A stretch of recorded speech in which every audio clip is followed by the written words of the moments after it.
Rachel was a dedicated nurse and the main breadwinner of her family. But her family's problems weren't the only burdens she faced. One of her colleagues, Christina, harbored personal anger and jealousy toward her. One day, a millionaire named Mr. Hamilton was admitted to the hospital where Rachel worked. All the nurses were afraid of him because of his short temper.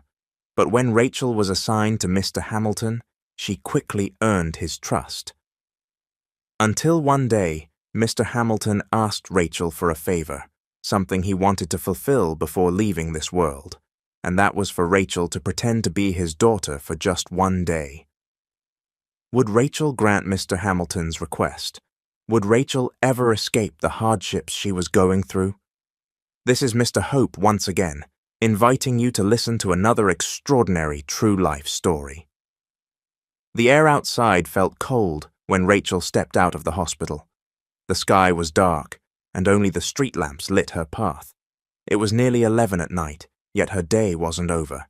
She still had to catch a bus home to the tiny room she rented in an old apartment building. Rachel had been working as a nurse in a private hospital for almost 3 years. While waiting at the bus stop, she pulled out her phone and called her mother.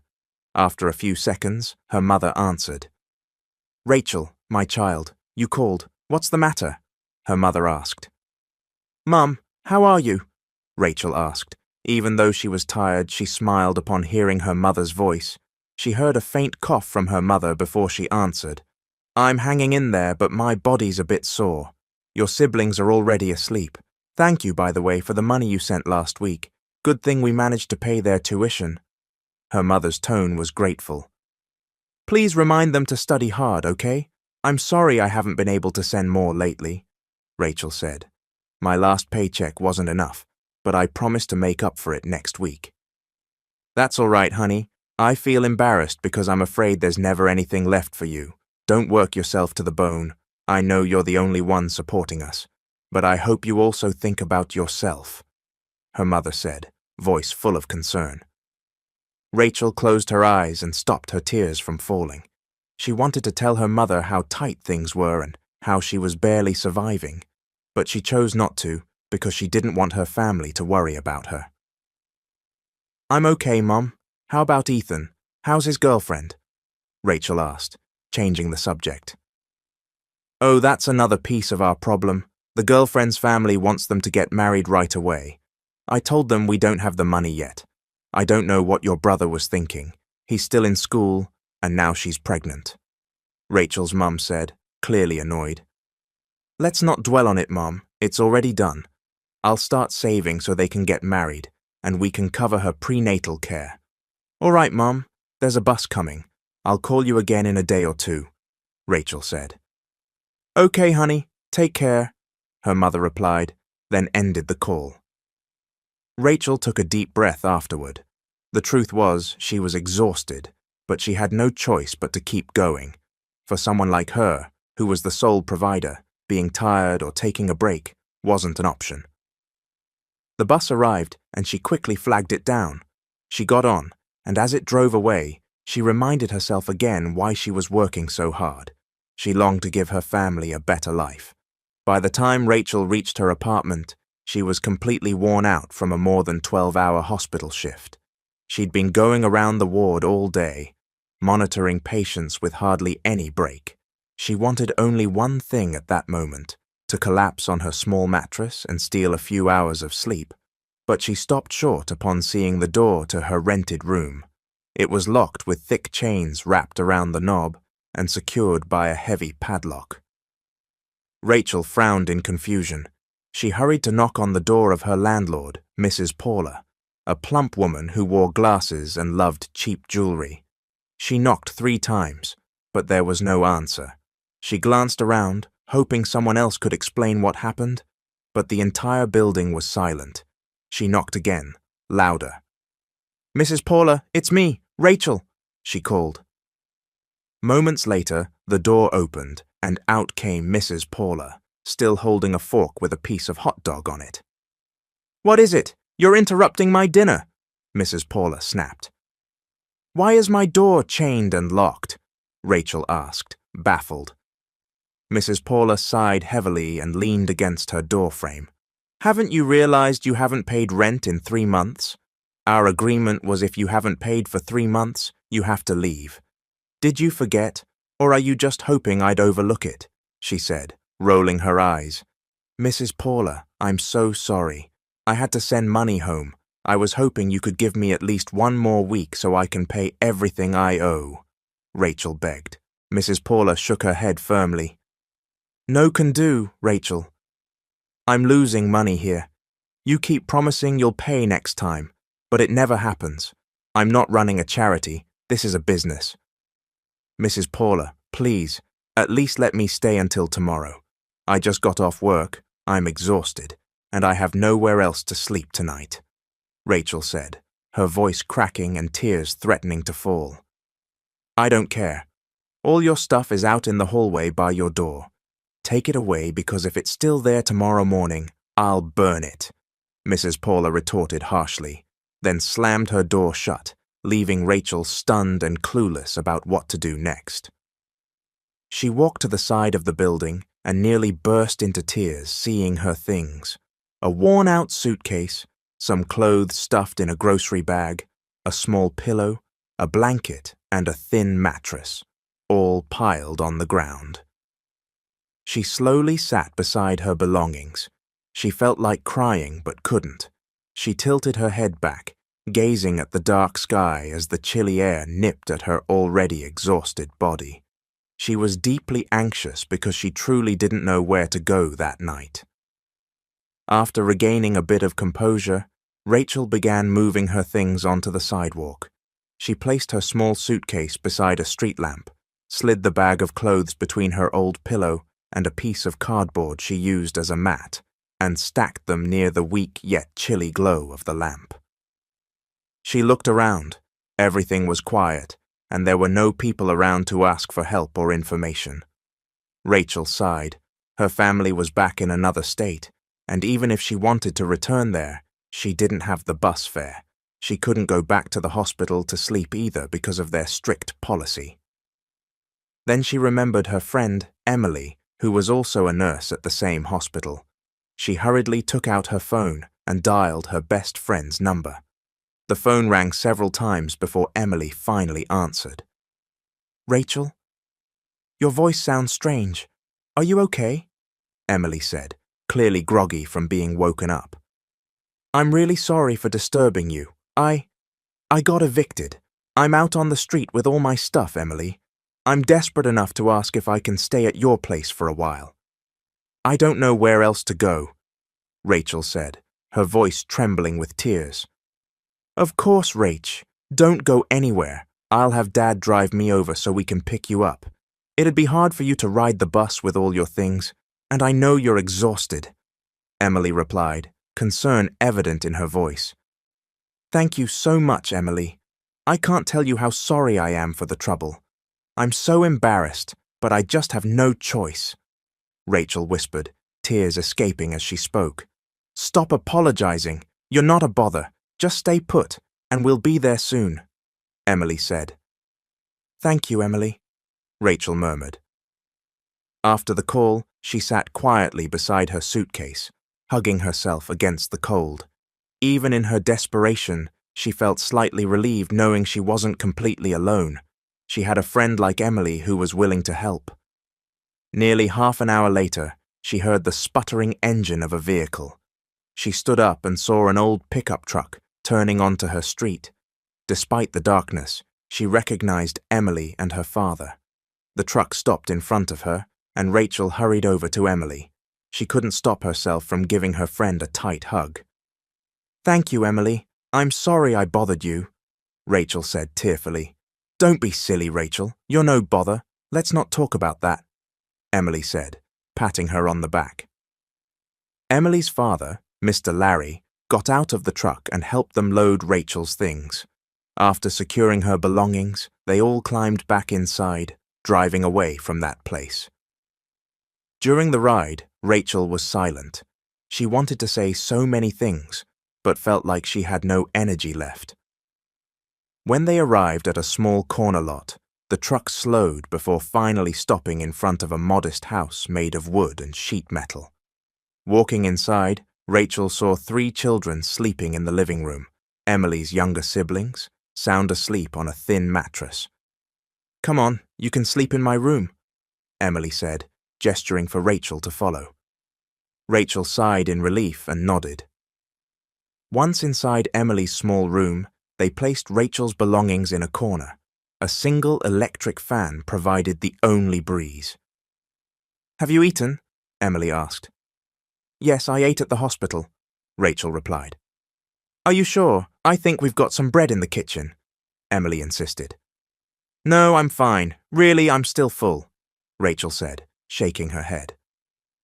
Emily nodded, then sat on her bed, urging Rachel to sit down. "Okay, then you should get some sleep. I know you're tired," Emily said softly. At that point, Rachel couldn't hold back anymore. All her emotions poured out, her struggles as a breadwinner, her fear of having nowhere to stay, her loneliness in New York City. She pressed her hands to her face, trying to stifle her sobs. "Emily, I'm so tired. It feels like problems just keep piling up," Rachel whispered through tears. Emily stayed quiet and let Rachel release the weight in her heart. "I know it's hard, but you're not alone, Rachel. I'm here and so is my family. We won't abandon you," Emily murmured comfortingly. In that moment, Rachel found a small sense of peace. In the midst of all her hardships, having a loyal friend was a precious gift. From that night on, she temporarily stayed with Emily's family. Though Rachel missed having her own place, the warmth and care Emily's family showed made the transition easier. There was no trouble at all, as Emily's family already knew Rachel well. Emily's dad, Mr. Larry, always greeted her with a smile and often asked if she'd eaten. Emily's mum, Mrs. Linda, despite being busy with a little convenience store, always made sure Rachel had breakfast.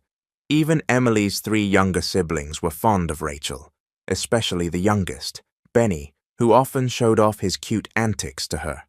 Rachel and Emily had only been friends for 2 years, but Rachel felt like they'd known each other forever.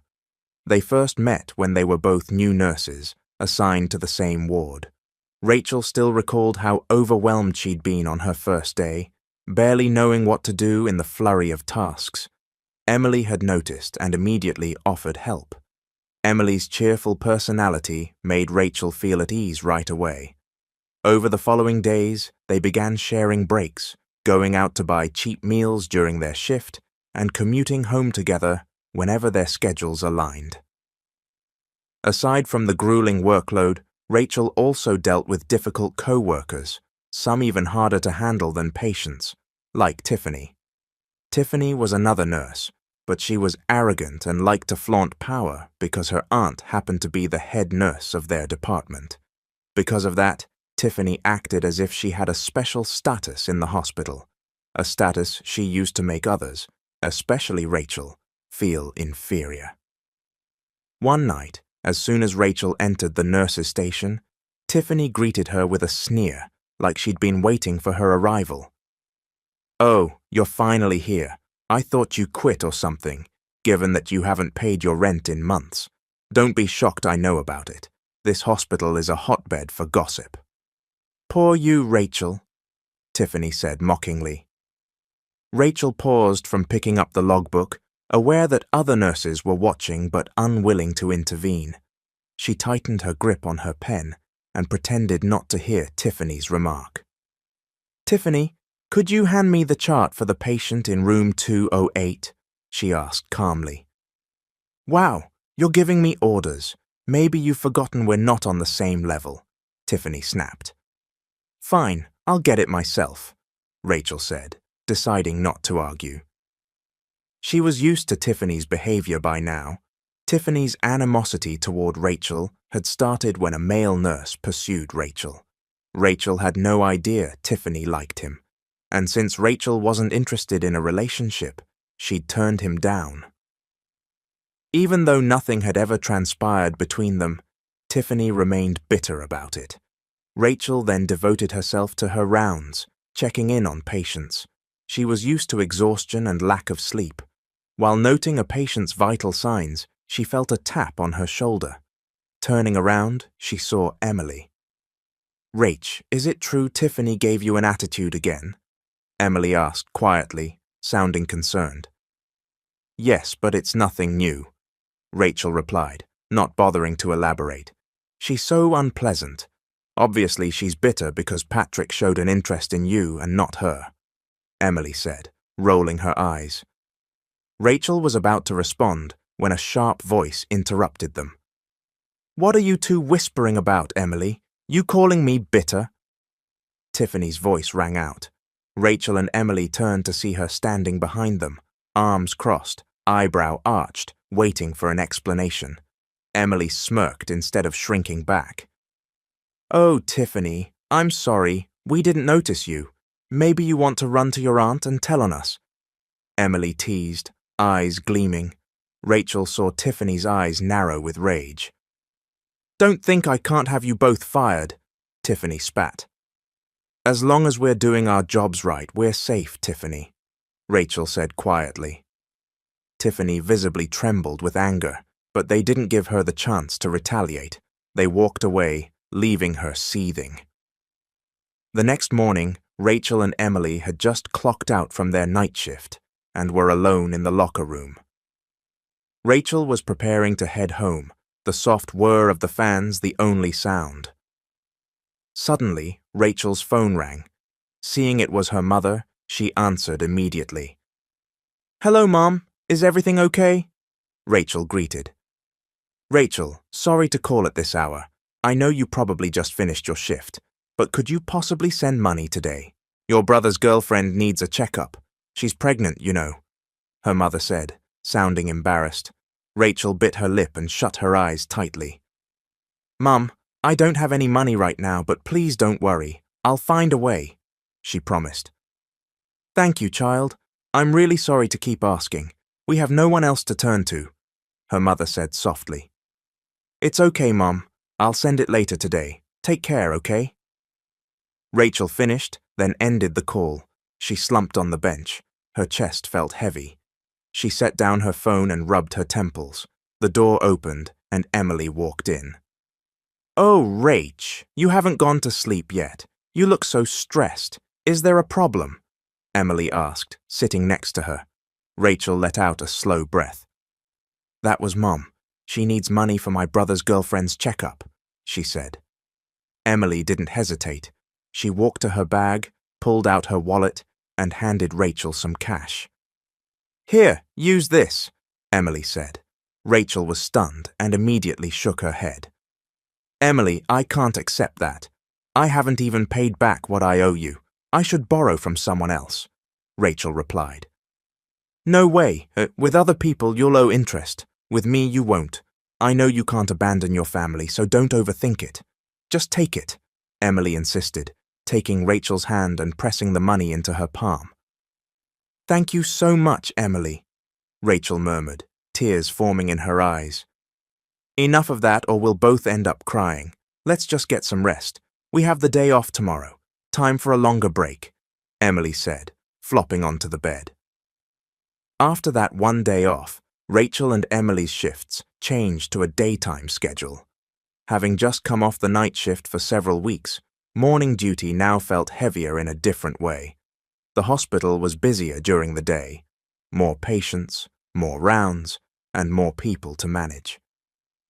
At lunchtime, they went to the cafeteria together. They hadn't started eating when Rachel noticed Emily was unusually silent. "Emily, what's on your mind?" Rachel asked, opening the container of chicken and rice she'd brought. "I have gossip," Emily whispered, leaning closer. "You and your gossip again?" Rachel teased. "No, this is real. You know Mr. Hamilton is confined here, right?"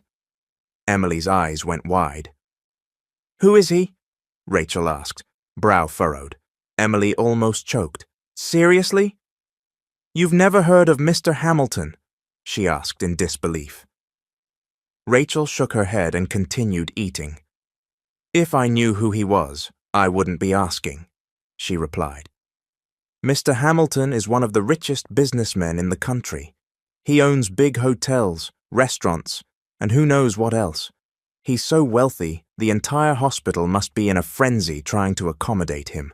The doctors and the administrators are probably bending over backward to cater to him," Emily said, sighing dramatically. "Okay, and what about it? We're assigned to the ward, so it's not like we'll be dealing with him," Rachel answered with a shrug. "You never know. Fate might say otherwise," Emily teased before taking a sip of water.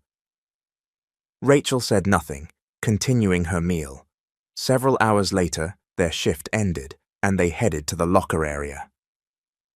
As soon as they stepped in, they sensed a tense atmosphere. A few nurses surrounded Tiffany, trying to calm her down as she wept. A noticeable bump marked her forehead, and her face was flushed with anger and tears. Rachel and Emily stopped, exchanging confused looks before looking back at Tiffany. They didn't have to ask what happened, because Tiffany launched into a loud tirade, complaining to the other nurses. "Mr. Hamilton threw a cup at me because the water I brought him wasn't cold enough. Can you believe that old man's nerve? Just because he's rich, he thinks he can treat us however he wants." Tiffany sobbed. Some of the nurses reacted with sympathy, while others stayed silent, clearly afraid of being caught in Tiffany's rage. Tiffany happened to glance at Rachel and Emily, shooting them a furious glare. "What are you looking at?" she shouted, and Emily simply rolled her eyes. "Wow, now it's our fault you got a bruise," Emily muttered. They gathered their belongings and left. Once outside, Emily laughed. "Did you see that? She looked like a rhino with a horn on her forehead. Maybe next time she'll get 2 horns. That's what she gets for being so nasty," Emily joked, still giggling. But Rachel didn't join in. "We really shouldn't mock her, Em. Yes, she's rude, but it's not right to be happy about anyone's misfortune," she said. Emily sighed. "Rachel, you're too nice. If you ask me, she deserves it. At least she met her match. She can't hide behind her aunt forever," Emily said, shaking her head. Rachel sighed, unable to ignore her own sympathy. No matter how difficult Tiffany could be, Rachel couldn't celebrate seeing someone get hurt. With each passing day, Mr. Hamilton became the biggest topic in the hospital. Everywhere Rachel went, she overheard new stories about him, how he shouted at people for trivial reasons, or harmed them verbally or physically. Each day brought a new tale from a nurse who'd been ill-treated by the wealthy old man. One was scolded for positioning his pillow incorrectly, another was cursed at until she cried. Rachel grew more uneasy with every story she heard, despite never having seen Mr. Hamilton in person. She was just relieved she hadn't been assigned to his case, and wondered how long her luck would hold. In a hospital, assignments could change in a heartbeat, and a nurse might suddenly face the unexpected. It was near the end of Rachel's shift one day when a senior nurse asked her to deliver some papers to the head nurse's office on the 4th floor. Rachel promptly obeyed, taking the elevator upstairs. The corridor there was quiet and removed from the ward's usual bustle. As she walked back after handing over the documents, she noticed a partially open door to a private room. She hesitated, but peeked in and saw an elderly man trying to get out of bed. He seemed to struggle with each movement, and he was alone. Acting on instinct, Rachel rushed in. "Sir, please let me help you. You might fall," she said, gently supporting him. The old man turned to look at her, frowning a little. "I just need to use the bathroom," he grumbled. I'll come with you. I'm a nurse," she offered. "I know you're a nurse. I can tell by your uniform. I'm not senile," he snapped. Rachel found the comment amusing. Although he was snappy, she managed a warm smile. The man didn't resist her assistance as she guided him to the small bathroom. While waiting outside, she couldn't help but notice the room's upscale interior, plush chairs, a fancy clock on the bedside table. A few minutes later, the man emerged, and Rachel helped him back to his bed, making sure he settled in comfortably. "Is there anything else I can do for you, sir?" she asked politely. He glanced at her, and for a moment his expression softened. "Raise the window blinds. I want to see outside," he replied. Rachel complied, slowly lifting the blinds so sunlight illuminated the room. Outside, she could see the hospital's small garden where some patients and visitors strolled. The old man stared silently out the window. Rachel sensed a heaviness in his eyes. "They're lucky," he said at last. "They can walk without a care in the world, while I can't even do that simple thing. Makes me feel worthless." His voice was quiet, weighted with sadness. Rachel felt a pang of compassion. "Sir, your worth isn't tied to your physical strength. Each person goes through seasons in life. Times we're strong and times we're weaker. That doesn't mean we have no value," Rachel said gently. "So you're saying I'm old," he muttered, feigning anger. "I didn't say that. Those are your words," Rachel joked, smiling. The old man fell silent again, watching people outside. A few moments later, Rachel excused herself, explaining she had more duties to attend to. Before leaving, he asked her name. She told him, then stepped out. As she returned to the ward, she couldn't stop thinking about the sadness in the old man's eyes. The next day, while Rachel was walking along the hospital hallway, she spotted Emily up ahead, head down and walking slowly. Rachel quickened her pace and caught up, instantly noticing Emily had been crying. "Em, what's wrong?" Rachel asked anxiously, placing a hand on Emily's arm. Emily took a shaky breath and replied, "I was assigned to Mr. Hamilton this morning." Her voice trembled. "Did he scold you? Did he hurt you?" Rachel asked, alarmed. Emily wiped her tears. "He cursed me out, Rachel. He called me horrible names. My own parents never speak to me like that. Who does he think he is?" Emily's words were thick with anger and hurt. "Why would he do that?" Rachel asked in dismay. "I served him his breakfast, and he shouted that his milk was too cold, as if I purposely gave him cold milk. Then he just started swearing at me in front of other nurses." Emily shook her head, still shaken by the encounter. Rachel could only sigh, heart aching for her friend. "He treated me like I was worthless. I'm a professional nurse, but he acted like I was his personal slave," Emily said bitterly. Rachel didn't know how to comfort Emily. Clearly it wasn't easy brushing off such disrespect, especially for someone like Emily who took pride in her profession. Rachel's fear of Mr. Hamilton deepened. If he could do that to someone as bold and outspoken as Emily, she dreaded what it might be like if she ended up assigned to him. Yet she pressed on with her routine, reminding herself nursing was more than a job. It was a calling. She might have anxieties, but patients needed care no matter their disposition. One afternoon, Rachel was in the cafeteria sipping cold water from her tumbler when her cell phone rang. Seeing her mum's name, she answered right away. "Hi, Mum," she greeted cheerfully, but her mother's reply was laced with worry. "Rachel, I hate to bother you again, but my prescription just ran out and I'm feeling sick," her mother admitted softly. Rachel sighed in empathy. "Mum, you should have told me sooner. Don't ever hesitate," she said. Her mother fell silent a moment, then replied, "I feel guilty asking for money so often. I know you're working so hard, and you're the only one we rely on." Rachel's heart tightened. She remembered how her mother and father had sacrificed so much for her to become a nurse, how her father passed away, leaving them all behind. "Mum, please don't feel bad. Where would I be if not for you and Dad? You two sacrificed a lot for me to finish school. When Dad passed, I promised him I'd look after you and my siblings. So please don't say that," Rachel said softly. "Thank you, honey. I'm so lucky to have a daughter like you." her mother replied, voice trembling. I'll send some money first thing tomorrow. Please buy your medicine right away, Rachel said, blinking back tears. Okay, honey, take care, her mother added, before hanging up.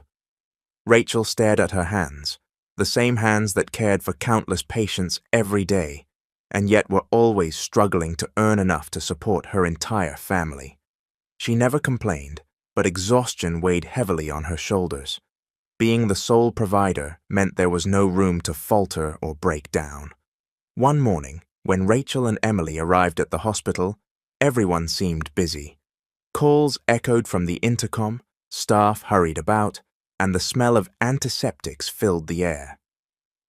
As they headed to their ward station, another nurse, Leah, approached. Leah was one of the senior nurses. Rachel, Ms. Carter is asking for you in her office on the 4th floor, Leah said. Ms. Carter was the head nurse, and Tiffany's aunt. Why? Rachel asked. I'm not sure. She just said go see her immediately, Leah answered. Rachel swallowed, exchanging a glance with Emily. Once Leah left, Emily turned to Rachel, eyes full of concern. Uh-oh. I bet it's about assigning you to Mr. Hamilton. That's exactly what happened to me before. Ms. Carter called me in, and the next thing I knew, I was his nurse, Emily whispered. A rush of dread surged through Rachel. She shook her head, trying to calm herself. That can't be it. We're already short-staffed on our ward, so it'd be weird to pull me away. Maybe she wants to talk about something else, Rachel said, though she felt her chest tighten. She took one slow breath after another as she walked to the elevator and rode it to the head nurse's office. She prayed silently that she wasn't being reassigned to Mr. Hamilton, but with each step closer, her anxiety rose. She arrived at Ms. Carter's door and drew a deep breath before gently knocking. Come in, came Ms. Carter's voice. Rachel entered, heart pounding. Ms. Carter sat behind the desk, flipping through a file. She looked up and went straight to the point. I'm transferring you. Starting now, you're Mr. Hamilton's nurse. Her tone was final. Rachel froze, momentarily speechless. Ma'am, could I request someone else? Remember what happened to Emily and all the other nurses? I'm scared. I've heard so many stories about him.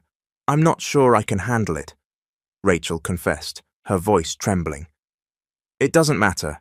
Mr. Hamilton specifically asked for you to be his nurse while he's here. There's no alternative, Ms. Carter said plainly. Rachel's eyes widened in disbelief. Me? But we've never really met, she stammered. I don't know how he found out about you, but he was very clear. You're the one he wants, and that's that. Now go, Ms. Carter said, handing over Mr. Hamilton's medical chart. Feeling the weight of her fate, Rachel took the file and flipped it open. She learned that Mr. Hamilton was 76 years old and had stage 4 pancreatic cancer. He had symptoms like severe abdominal pain, weakness, weight loss, and loss of appetite. He had undergone chemotherapy that was no longer effective, and he was in the hospital for palliative care. He'd refused any aggressive treatments because his body no longer tolerated them. Rachel's heart sank. She hadn't realized just how serious the old man's condition was. After leaving Ms. Carter's office, Rachel walked slowly toward Mr. Hamilton's room, sweat gathering in her palms. Fear gnawed at her. Yet reading about his cancer also sparked pity in her. Maybe that was why he was the way he was. Still, she couldn't forget how he'd treated other nurses. She had no choice, though. She opened his door, heart racing. Inside, she saw the old man lying in bed, hooked up to an IV and looking very frail. He glanced at her, and Rachel's eyes widened. It's you. You're the nurse who helped me get to the bathroom before, she blurted out, startled. Yes, and you're taking forever to get over here, Mr. Hamilton retorted. He was curt, but Rachel realized she felt less scared than she had expected. She introduced herself politely. I'm Nurse Rachel, and from now on, I'll be assigned to you, Mr. Hamilton, she said. I know, I asked for you. Did you think I'd forget your name? He snapped. Rachel smiled faintly. She began her duties, checking his vital signs, adjusting the IV, observing his skin for any pressure sores, and wiping his forehead with a cool cloth to reduce his fever. How are you feeling today, sir? She asked, tucking the sheets around him. Heavy, like I'm drained of energy, Mr. Hamilton muttered, voice hoarse but calmer than she'd expected. I understand, sir. I'm here to make sure you're as comfortable as possible, Rachel replied, smiling gently. She prepared his medication, explaining each one before giving them to him. Throughout the entire day, Mr. Hamilton didn't scream at her or curse or harm her in any way. Though he remained distant and spoke little, Rachel didn't sense the hostility other nurses had described. When she finished her tasks, she gathered her supplies and turned to him. I'll be just outside, sir, if you need anything, she said, then left the room. Walking down the hallway, she couldn't stop replaying the interaction in her mind. This Mr. Hamilton was different from the rumors. That evening, she and Emily left the hospital together, the long day's work weighing on them. But Rachel's thoughts lingered on Mr. Hamilton. Emily promptly asked, Where were you assigned? I barely saw you all day. Your hunch was correct. I got assigned to Mr. Hamilton, Rachel answered, looking at Emily, who gaped at her. Oh my gosh, you survived. Did he curse at you, hit you, kick you? Emily rattled off question after question, grabbing Rachel's arm. Rachel let out a small laugh. Calm down. No, he didn't curse at me. Didn't touch me. He was cold, but that's about it, Rachel explained. Are you sure? Maybe he's just softening you up before he attacks, Emily joked. Rachel rolled her eyes. He seems grouchy, but I think he's just dealing with a lot. He's sick, and he's got it rough. Honestly, I feel kind of sorry for him. I guess frustration can make people lash out, especially if they're in constant pain. Emily gave Rachel a doubtful look. You're too nice, Rach. I do hope it stays that way for you. But I was terrified of him, she said, shrugging. Rachel nodded. She also couldn't help but wonder why Mr. Hamilton had specifically requested her as his nurse. Days went by, and Rachel was consistently assigned to him. Though there were moments he got grumpy or snapped at her, Rachel never took it personally. She reminded herself he was in pain and stressed. Instead of arguing or getting offended, she tried to show him empathy, with meticulous care when administering his IV, making sure his medications were on time, and talking to him even when he didn't respond much. One morning, as Rachel headed into work, she passed a florist's stall. She paused, thinking that in all the time Mr. Hamilton had been admitted, no one had ever visited him, and no one had ever brought flowers to his room. Unlike most patients who received visitors and gifts, she wondered whether he had any family. She decided on the spot to buy a bouquet of orange tulips. At the hospital, she slipped into his room. He was seated against his pillows, staring at the window. Rachel placed the flowers in a vase on the table. Good morning, Mr. Hamilton. I brought you some tulips, she said brightly. He didn't respond right away. Slowly, he turned his head to look at the blooms.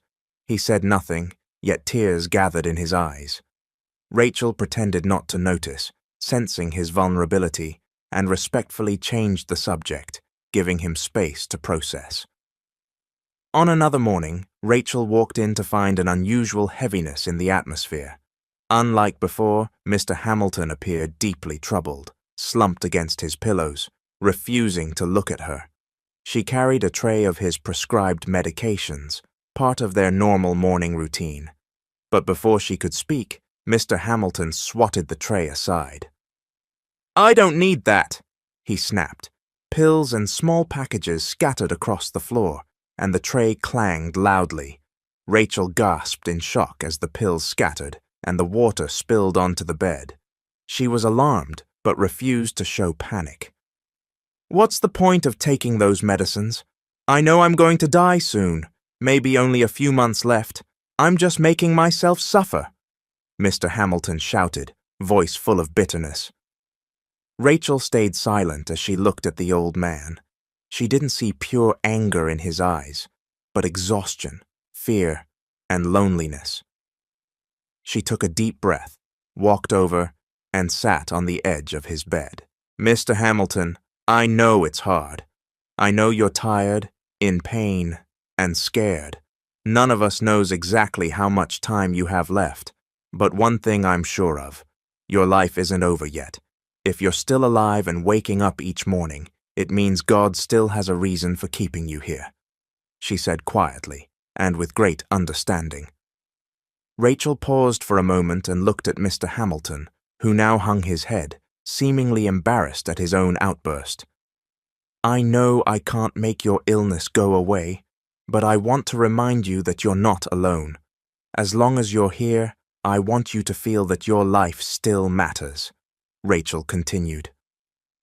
A long silence followed, as though Mr. Hamilton were turning over every word in his mind. Rachel knew she couldn't change his outlook in an instant, but what mattered was that he'd heard what he needed to hear. Afterward, she quietly gathered the scattered pills, placing them back on the tray, then stood up. "I'll just get you a fresh set of medication, Mr. Hamilton," she said gently before stepping out of the room. When she returned, she offered him a new glass of water and replacement pills. This time, he accepted them and swallowed them without a word. Rachel said nothing either, but inwardly she smiled. She knew that little by little, she was making a difference in Mr. Hamilton's heart. That afternoon, while Rachel quietly tended to Mr. Hamilton, she noticed that he seemed lost in thought.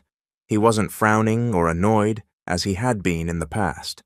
Instead, he stared out the window, watching the sky as the sun was setting.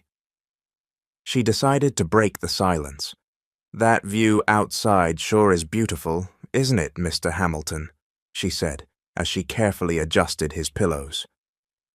Mr. Hamilton turned slightly and smiled wistfully. "I haven't paid attention to things like that for a long time. Ever since I found out I was dying, I stopped noticing any beauty around me," he said softly. "How come, sir? The sunset today is really beautiful," Rachel commented. "Even before I got sick, I never took notice of things like sunsets," Mr. Hamilton replied. "I was too busy with everything else, things I believed were the most important. But now that I'm here, I see that all those things don't really matter. All the work, the business, the money, they're pointless in the end," he said sadly. Rachel couldn't find an immediate response. The sorrow in his voice was unmistakable, and she could sense the heavy burden he carried. "You know, Rachel, my entire life used to revolve around work and wealth. Money and business were all I knew. I never bothered to figure out what truly makes a person happy," Mr. Hamilton went on. "You mean to say you were never really happy?" Rachel asked, astonished. "I suppose I was happy in some ways. Happy that my business was growing, happy that my bank account was getting bigger. But real joy, the kind where you can have nothing and still smile anyway, I never felt that," Mr. Hamilton said, shaking his head. Rachel stayed quiet, letting him continue. "I lost my daughter. She was my only child. She was 6 and had a heart condition. I wasn't there for her final days in the hospital. I didn't even get to hold her hand before she passed," Mr. Hamilton said, his voice trembling and eyes brimming with tears. Rachel felt a knot in her chest. She had no idea Mr. Hamilton had experienced such a tragedy. "Where were you at the time?" she asked gently. "In my office, in some important meeting. I chose that meeting over my child, completely unaware she was fighting for her life in the hospital. After that, my wife left me. She blamed me for our daughter's death, and honestly, I can't blame her. Maybe she's right. If I'd been there at the hospital with my daughter, things might have turned out differently. Maybe she'd still be alive, Mr. Hamilton said regretfully. Rachel hadn't realized she, too, was crying as she listened. From that day on, I buried myself in work. I focused on getting richer instead of facing the pain of losing my wife and child. Now look at me. I'm old, feeble, and alone. I might have all the money in the world, but no one's here with me. No one loves me, he choked out. Rachel felt his heartbreak in every word. Still, she refused to believe it was truly the end for him. She gently took his hand in hers. Mr. Hamilton, I know you can't change the past or make up for everything you missed, but that doesn't mean your life now has no purpose. Sometimes we focus so much on what we've lost that we fail to see what we still have. Yes, money can make life easier, but it doesn't guarantee genuine happiness. And please don't think you're alone. I'm here, as are all the other people caring for you in this hospital. We may not be related by blood, but that doesn't mean we can't care about you as a person, Rachel said tenderly. Mr. Hamilton glanced up at her, looking as though he'd lost his voice. Tears rolled freely down his cheeks. Rachel realized that maybe no one had ever shown him that kind of compassion. Moments passed before he spoke again. I'm old, Rachel, yet it feels like this is the first time I've heard anything like that. Thank you, Mr. Hamilton whispered, letting out a little laugh. For the first time, Rachel saw a real smile on his face. It wasn't forced or bitter, just a smile of gratitude and hope. Over the following week, things improved between them. Gone was the cold, irritable Mr. Hamilton. In his place was a calmer, more cheerful man. Sometimes he even joked with Rachel and the other nurses. I never thought I could laugh like this again, he remarked one morning as Rachel fixed his blankets. She smiled. I'm glad to hear that, sir. There's plenty of happiness in the world. It's a shame if we ignore it and dwell only on sadness, Rachel replied. Thank you, Rachel. Since you came here, I've somehow regained my old spirit. You managed to soften my hard heart, Mr. Hamilton said with a small laugh. Oh no, Mr. Hamilton, you did that yourself. You decided to change your outlook on life, Rachel pointed out. With Mr. Hamilton more open, they often chatted about all sorts of things, from simple topics like favorite foods to deeper subjects like life and family. We've been talking all about me. Now it's your turn. What's your story, Rachel? Mr. Hamilton suddenly asked. His question caught Rachel off guard. She hadn't expected him to be curious about her life, but she didn't hesitate to respond. There's nothing particularly special about me, sir. I'm just an ordinary person, and I'm my family's breadwinner, she explained. How many siblings do you have? He inquired. There are 4 of us. I'm the oldest, so it's kind of like I'm the second parent. My dad passed away early, so Mom raised us all by herself. But as she's gotten older and her health has worsened, it's my turn to support everyone, Rachel said. It's tough, especially when I was starting out in my job. I went through sleepless nights, days when I had no idea how I'd stretch my paycheck, and nights wondering if things would ever get easier. But no matter how hard it is, I never give up. My family is my life, she said, smiling. You know, Rachel, people like you, who put family first, often receive the greatest blessings in life. Just keep doing what you're doing, Mr. Hamilton commented. I hope so, she said. Sometimes I wonder when I'll have time for myself, Rachel admitted, staring into space as she spoke. Mr. Hamilton nodded, understanding. Rachel, you're doing right by caring for your family. I'm not saying that's wrong, but don't forget yourself. Life isn't only about sacrifice. Yes, your family is important, but so are you. If you always put others first and ignore yourself, one day you might collapse from exhaustion or lose your way, he advised. Rachel bowed her head, absorbing his words. They were true. It had been a long time since she considered what she wanted for herself. You don't have to choose between yourself and them. You can take care of your family while caring for yourself. Find things that also bring you happiness, Rachel, not just as a breadwinner, but as a person," Mr. Hamilton went on. She simply looked at him, feeling a warm glow in her chest. In that moment, Rachel felt she wasn't merely a nurse caring for an elderly patient. She felt that somehow Mr. Hamilton had become like a father figure, someone who gave her genuine parental guidance. One afternoon, while Mr. Hamilton was asleep, Rachel busied herself organizing his belongings. Soon, Ms. Carter, their head nurse, entered with a big smile. "Rachel, I have something to tell you," Ms. Carter said. Rachel paused her task. "What is it, ma'am?" Rachel asked, suddenly nervous. "You've become the talk of the whole hospital," Ms. Carter replied. "What? Why?" Rachel asked, perplexed. "Because you've managed to connect with Mr. Hamilton. You're the only nurse who's been able to melt that once grumpy patient's heart," Ms. Carter explained. "I was just doing my job," Rachel replied, unable to hide a smile. "You did more than that, Rachel. Not every nurse can accomplish what you did. You didn't just feed him and change his IVs, you transformed his entire perspective." "That's the real heart of nursing," Ms. Carter said. Before they could continue, Emily walked in, beaming. "Rachel, you're famous now. Doctors and nurses alike are amazed at what you've done. You know who's proudest of you? Me, your best friend," Emily teased. "You're exaggerating," Rachel exclaimed, laughing. "I'm not, it's true.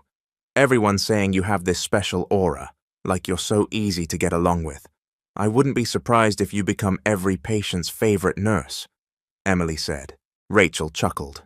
Despite their kidding, she felt a quiet happiness within herself. It wasn't the attention from others that made her happy, but the fact that she'd been able to help someone so profoundly. A moment later, Mr. Hamilton stirred. "What are you all talking about over there?" he asked, smiling. "Oh, sorry if we woke you up," Rachel said. "They're just talking about how much friendlier you are now." "Well, of course. How could I not be happy when I have Rachel here, treating me like family?" Mr. Hamilton said with a grin. "See, even Mr. Hamilton thinks you're amazing," Emily teased. Rachel smiled and turned to Mr. Hamilton. "You know what? It's not just me who changed you. You changed me too. I'll treasure your advice my whole life, Mr. Hamilton." "Thank you," Rachel said. Overcome with emotion, she couldn't hold back her tears. She truly felt an unbreakable bond between them, more than just nurse and patient, something akin to real family. One midday, Rachel and Emily were in the cafeteria, happily chatting about their jobs and all the funny moments they'd had in the hospital. "You know, Rachel, if I weren't a nurse, I might have become an actress. There's so much drama in this hospital. It's like a soap opera," Emily joked, biting into her sandwich. "It's true," Rachel said, laughing. "But even with all the drama, I still find it rewarding to be a nurse." As they spoke, Tiffany suddenly appeared, wearing a mocking grin. She took a seat across from Rachel and stared her down, making Rachel feel a little uneasy. "You look really happy these days, Rachel. Tell me, how did you manage to charm Mr. Hamilton so quickly?" Tiffany asked. "Tiffany, if you're here to stir trouble, you should probably leave. Don't ruin the good mood," Emily warned her. But Tiffany only smirked, eyes taunting. "Relax, I'm just asking how Rachel managed to accomplish that so fast," Tiffany said. "What exactly do you mean?" Rachel asked. "Don't play innocent. You know what I'm suggesting," Tiffany retorted. "Tiffany, if you have something to say it plainly," Rachel replied, refusing to let Tiffany intimidate her. "I was just thinking maybe you did something special to get Mr. Hamilton to soften up so fast," Tiffany said, with a suggestive edge. It felt like the air in the cafeteria went cold. Rachel stood abruptly, but before she could respond, Emily exploded in anger first. "You are disgusting, Tiffany. Your name is Tiffany, but you act more like the devil himself. You dare imply Rachel slept her way to Mr. Hamilton's good side?" Emily shouted. Tiffany just gave a sly laugh. "All I'm saying is it's weird. One day the old man is as mean as can be, and the next, he's so obedient to Rachel. It's suspicious." Rachel struggled not to be consumed by rage at Tiffany's accusation. She took a slow breath, meeting Tiffany's gaze with her own steely stare. "I don't need to justify myself to you, Tiffany. All I know is that I've been doing my job properly, and I don't need any dirty tricks to earn a patient's trust. You were assigned to Mr. Hamilton before, but not once did you bother to understand what he truly needed," Rachel said firmly. "Whatever," Tiffany muttered before turning and walking away. Rachel took several gulps of water to calm herself. She never expected Tiffany to stoop that low. She knew Tiffany disliked her, but to spread vicious rumors was beyond belief. "Oh, Rachel, don't let her get to you. She'll never be happy for your success," Emily reminded her. "You're right, Emily. I won't stoop to her level. The people who really matter know the truth," Rachel replied, taking a deep breath as she settled back into her seat. No way would she let Tiffany's words destroy her day. She had more important things to focus on than her co-workers' malice. Early the next morning, Rachel headed into Mr. Hamilton's room, tray of medications in hand. The old man was already awake, sitting up and gazing out the window, as though lost in thought. "Good morning, Mr. Hamilton," she greeted cheerfully, placing the tray on the small bedside table. He glanced her way and gave a slight smile. "Oh, you're here, Rachel," he said. Rachel carefully handed him his morning pills, which he swallowed without hesitation. Then he leaned back in bed. "Rachel, could you get my wallet from the drawer?" Mr. Hamilton asked, pointing to the small nightstand. She did so without question, opening the drawer to find a black leather wallet. She handed it to him, and he opened it, eyes fixed on something inside. A moment later, he carefully removed an old photograph. This is my daughter who passed away," Mr. Hamilton murmured, showing the picture to Rachel. She saw a little girl with a round face and big eyes. Though the photo was faded, the girl's happiness was evident. "Your daughter was beautiful, Mr. Hamilton," Rachel said softly, full of sincerity. He sighed. "I regret never getting enough time with her," he said. Pain filled his voice. Rachel couldn't imagine what it was like to lose a child. "I hope that when I finally go, I'll see her again in heaven," Mr. Hamilton added, his voice shaking with sadness. Rachel immediately shook her head and took his hand firmly. "Mr. Hamilton, you've still got time. Please don't lose hope. Sometimes miracles happen even when we think something is impossible. God can still work wonders," she said, hoping to lift his spirits. He fell silent for a moment, then smiled a bit sadly. "Thank you, Rachel, but I accept that my time is near. I'm old and tired, and I'm not scared to die anymore. Still, there's one last favor I'd like to ask of you before I go." "Please don't talk like that, sir," Rachel pleaded. He looked at her gently. "I won't fool myself, Rachel. I can feel it. Any day now I might go. So I hope you can grant me one last request," he said. She paused, seeing how serious he was. She decided to ask him what he meant. "What is it, sir?" she said, voice trembling slightly. "For one day, will you pretend to be my daughter? I just want to experience what it's like to be a father again before I go. And if I could have a daughter, I'd choose you," Mr. Hamilton said, tears welling in his eyes. Rachel's eyes widened in shock, momentarily unable to speak. "I'll pay you a large amount, Rachel. I know you need money for your family, and for yourself," he added. She shook her head immediately. "No, Mr. Hamilton, there's no need for payment. A daughter's love isn't bought. Even if we're not related, there doesn't have to be a price on my calling you Dad, if that makes you happy," Rachel answered. Mr. Hamilton stared at her, speechless. Slowly, his expression shifted from sorrow to deep gratitude. His hands trembled as he put his daughter's photo back in his wallet and wiped away the tears streaming down his face. Even though he said nothing, Rachel felt his overwhelming thankfulness. The next day, Rachel visited the office of one of the hospital's senior doctors, Dr. Roberts, a kindly older physician who held a high position. She told him Mr. Hamilton wanted to be discharged just for a day, his final wish before passing away. "Doc, just one day. I want to take Mr. Hamilton out so he can go somewhere meaningful. I promise we'll be back before nightfall," Rachel pleaded. "Rachel, you know we don't normally allow patients in his condition to go out, especially someone as frail as Mr. Hamilton. It could be dangerous if he gets overtired," Dr. Roberts replied.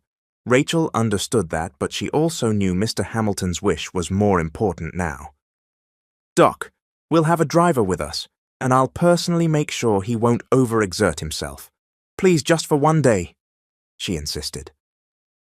Dr. Roberts studied her in silence, then sighed.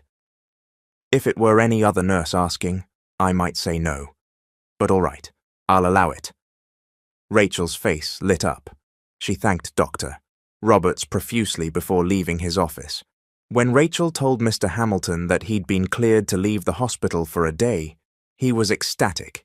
He dressed in comfortable clothes, and outside the hospital waited one of his SUVs. The driver opened the door while Rachel helped Mr. Hamilton climb in. Their first destination was a small park near a slow-moving river.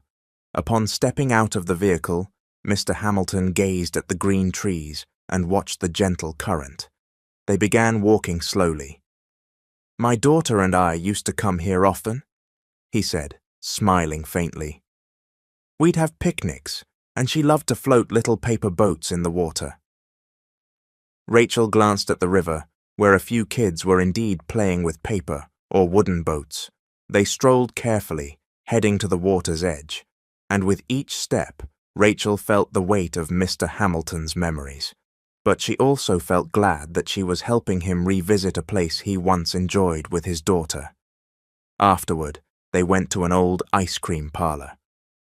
"I used to bring her here whenever she wanted something sweet," Mr. Hamilton remarked, watching the small shop. They went inside and placed their orders, sitting by the window while waiting.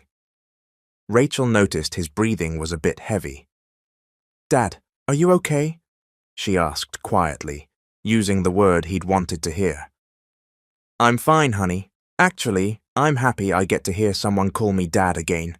It's like I'm filling in a little of the void I felt from losing my daughter," he replied, smiling. When their ice cream arrived, they talked about the good memories he had of his daughter. Rachel listened attentively, refusing to dwell on his illness.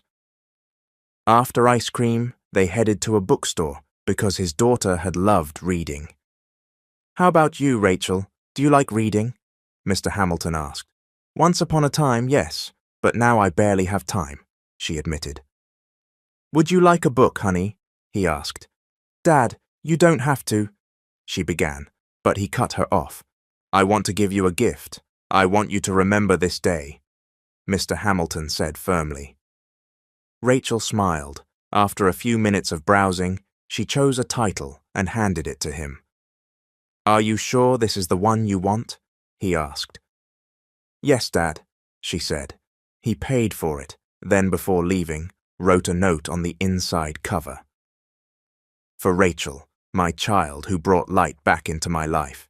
Reading it made Rachel tear up, though she tried to hide it so he could just enjoy the day. Before the day ended, they went to a big shopping mall. Rachel assumed they were just there to eat, but Mr. Hamilton led her into an upscale clothing store, telling her to pick out whatever she liked. "Dad, I don't need expensive clothes," Rachel protested. "Don't argue," he said. "It's been so long since I got to shop with a daughter. Let me experience it again," he insisted gently. She looked at him and knew she couldn't refuse. She picked a simple floral dress, But he wasn't satisfied and kept insisting she choose more clothes, plus a bag and shoes. At the checkout counter, Mr. Hamilton was all smiles, as if, for a moment, he'd gone back in time to when he could happily spoil a daughter. When evening came, they headed back to the hospital. In the car, Rachel stared out the window, feeling the day had passed too quickly. Just that morning, they'd been strolling in the park, laughing in the ice cream shop, shopping at the mall. Then, in the blink of an eye, they were going back. She noticed Mr. Hamilton's breathing was shallow, so she glanced over. He smiled at her, eyes half closed. "Dad," she whispered. "Yes, my child," he responded, opening his eyes. "Are you happy, sir?" she asked, struggling to contain the ache in her chest. He smiled. "More than you know, dear. I've waited so long for a day like this. I never thought I'd feel it again." "Thank you, Rachel," he said, gently squeezing her hand. She returned his smile, trying not to let him see the tears threatening to overflow. She knew it wouldn't be long until life took him away, just as it had taken her own father. When they arrived at the hospital, a few nurses greeted them. Rachel helped him out of the SUV and guided him back to his room. As she fixed his bed, she felt her heart constrict. She couldn't shake the knowledge that eventually he would leave her, just like her father had. When she'd finished tidying the bed, she turned to him. "Dad, you can lie down now. I'll be heading out," she said. He looked at her and gently took her hands. "Thank you for today, my child. I'll never forget it," Mr. Hamilton whispered. Rachel couldn't hold back her tears. She clung tightly to his hands, as if she never wanted to let go. "I don't know how to repay you, Dad. I'll keep praying God gives you more days," she said, voice trembling. Mr. Hamilton stroked her hair the way a real father would. "I won't forget you, Rachel. Thank you," he repeated, smiling. Her heart felt so heavy she didn't want to leave, but there was no choice. His hands slipped from hers. Wiping her tears, she finally said goodbye.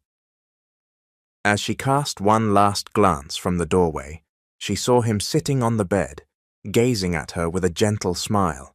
Only after closing the door did she break down, sobbing in the hallway. She couldn't keep it inside any longer. She grieved, wishing she could have more time, but there was nothing she could do. Early the next morning, Rachel entered the hospital in high spirits, walking beside Emily, linking arms as they chatted. "You wouldn't believe how wonderful yesterday was, Em. Mr. Hamilton and I did so many things. He took me to the park, we ate ice cream, and even went shopping. I really felt like I was his daughter," Rachel recounted happily. Emily smiled. "You look so radiant, Rachel. I bet Mr. Hamilton was just as happy. At least you got to relax too," Emily remarked. But as soon as they stepped inside, Ms. Carter appeared. Her face was grim, which worried Rachel. "Rachel, I have something to tell you," Ms. Carter said in a subdued voice. "What is it, ma'am?" Rachel asked. Ms. Carter took a deep breath and spoke. "Rachel, Mr. Hamilton is gone." "What do you mean?" Rachel froze, as though weighed down by a heavy, invisible force. She blinked, unable to grasp her meaning. "He passed away last night. He had a heart attack in his sleep. But please take comfort. He went peacefully," Ms. Carter said sadly. For a moment, Rachel couldn't speak. All the happiness she felt disappeared, replaced by heartbreak. "No, that can't be true." She shook her head in disbelief. Her tears fell before she could hold them back. She backed away. "That's not true. We just talked last night," she cried. She bolted down the hall, ignoring Emily and Ms. Carter calling after her. She raced to Mr. Hamilton's room, but it was empty, silent. Everything had been tidied up. With trembling knees, she sank onto the bed and clutched a pillow, sobbing uncontrollably. Emily quietly entered moments later, gently embracing her from behind. Rachel just cried, unable to accept the truth. that the man who had made her feel a father's love again was now gone. She closed her eyes, tears streaming down her cheeks. Despite Emily's comforting presence, she felt a deep, raw pain in her chest, reminding her she would never see Mr. Hamilton again. That first night of Mr. Hamilton's wake, Rachel went to his large home where his viewing was taking place. His casket was white, surrounded by white flowers. When she stepped closer to see him, she started crying. Anew. Next to the casket was a youthful photo of Mr. Hamilton, far different from the frail man she'd known in the hospital. There were only a few people there, a couple of the old man's friends, some household staff, and the driver who had driven them around the day they spent together. Then came the day of the burial, with only a small gathering present. Rachel couldn't believe that so few people were there to bid him goodbye. She could only imagine the loneliness of his life. Still, she felt honored to have brightened his last days. As the coffin was lowered into the grave, Rachel stood at the edge, tears streaming down her face. She let them fall freely. There was nothing else she could do but accept that he was gone. She knew he wasn't really her father, and she knew they'd only pretended for a single day. But in that short time, he'd given her the warmth of a fatherly love she had missed for so long. She gazed up at the sky, believing that wherever Mr. Hamilton was now, he was happy, reunited with his daughter at last. Despite her grief, Rachel chose to return to work. She realized it was better to stay occupied than to let her sorrow consume her. But no matter how busy she kept, she would occasionally stop in her tracks and remember Mr. Hamilton. In time, a vicious rumor about Rachel spread throughout the hospital, that she and Mr. Hamilton had had an affair and she'd used her body to make him treat her kindly. At first, Rachel was upset, but Emily reminded her that they both knew the truth, and that was all that mattered. A few days later, Rachel was in the stockroom organizing medication when Emily came rushing in. "Rachel, I found out who's been spreading that rumor about you," Emily whispered. Rachel didn't speak at first. "Who?" she asked, a trace of worry in her voice. "I heard it myself in the nurse's station. Tiffany. She admitted she made everything up just to ruin you. I even recorded what she said, so I have proof," Emily said angrily. Rachel was speechless. She knew Tiffany hated her, but she never thought she'd resort to such a baseless story. At that moment, Tiffany walked in unexpectedly. Rachel wasted no time confronting her. "Tiffany, we need to talk," Rachel said calmly. Tiffany raised an eyebrow. "I'd rather not. I don't talk to women who use their bodies to seduce a dying old man." "You disgust me, Rachel," Tiffany sneered. "You know that's not true. Answer me. Did you spread that rumor that Mr. Hamilton and I had a relationship?" Rachel asked. "Yes, I did. So what if I did? And it's true anyway. You used your body to cozy up to Mr. Hamilton, right? How much money did you make off him?" Tiffany pressed. "That's a lie. What did I ever do to deserve this from you? He's gone now. Why drag his name into your lies?" Rachel fired back, voice shaking with anger. "It doesn't matter, Rachel. I've succeeded in spreading a story people will believe. Didn't I say I'd get you kicked out of this hospital? This is it. I bet you're so ashamed you'll just quit, unless you're shameless enough to stay," Tiffany said, letting out a triumphant laugh. But all of them were stunned when Ms. Carter, the head nurse, and Tiffany's aunt, suddenly entered the stockroom. Her face was dark as she fixed Tiffany with a piercing glare.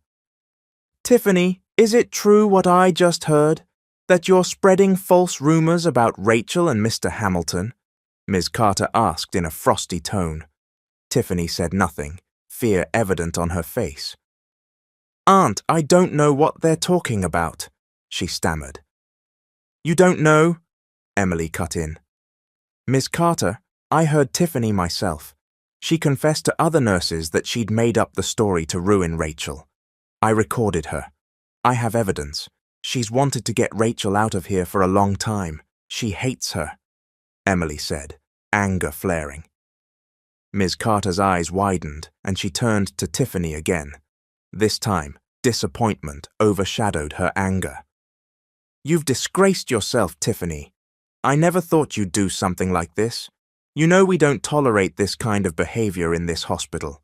For all the skill you show in your work, you have an equally appalling talent for slander. I promise there will be disciplinary action for you. This hospital is no place for spite and envy, Tiffany, and I don't care if we're related, Ms. Carter said fiercely. She then turned and walked out. Tiffany tried to catch her. Aunt, please, wait, she called, grabbing for her aunt's arm, but Ms. Carter shook her off as though disgusted. Rachel stood silently. Even though Tiffany was finally getting the consequences she deserved, Rachel felt no satisfaction, only pity. She could see how envy and hatred had consumed Tiffany's heart. One morning, Rachel had the day off and stayed at Emily's house, where she was still living. Emily wasn't home because she'd gone to the market with her mother. Rachel felt a sense of relief that her name had finally been cleared with Ms. Carter's help. Tiffany had been terminated from the hospital, yet every day Rachel's thoughts still drifted to Mr. Hamilton. As she swept the small living room, she heard a knock at the door. She opened it and saw a man in a white shirt, black slacks, and dress shoes. Good day, I'm attorney Robert Sandoval. Are you Ms. Rachel Reyes? The man asked. I am, she replied, puzzled. Is there something I can help you with? May we speak inside? The lawyer asked. Rachel let him in, and once seated, he opened a folder and took out some documents.